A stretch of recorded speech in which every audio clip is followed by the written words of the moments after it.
Assalamualaikum warahmatullahi wabarakatuh. Nama saya Cikgu Syahizah daripada SMK Guan Nangka dan ini merupakan buku yang saya beli menggunakan voucher guru madani yang bertajuk Stesen Hikayat.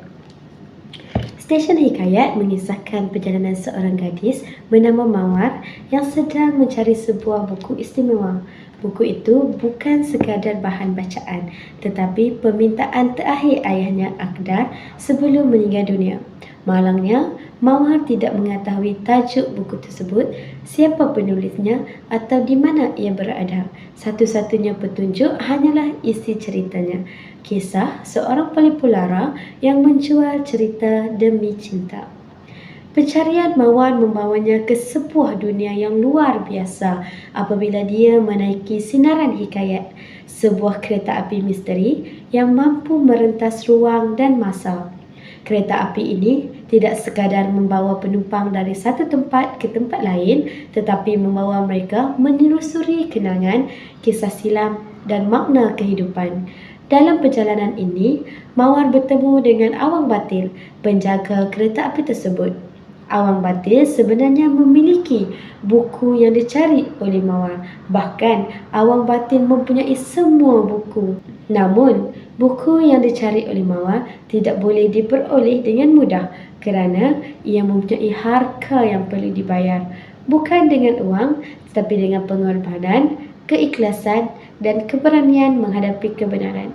Sepanjang perjalanan, Mawar bukan sahaja mencari sebuah buku tetapi turut depan dengan rasa kehilangan, kerinduan terhadap ayahnya serta persoalan tentang takdir dan cinta.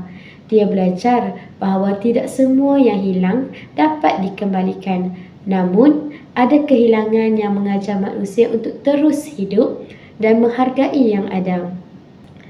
Keindahan Stesen Hikayat terletak pada penceritaannya yang lembut dan puitis, di mana bahasa yang digunakan adalah bahasa Melayu lama yang menggambarkan kereta api sebagai perjalanan hidup.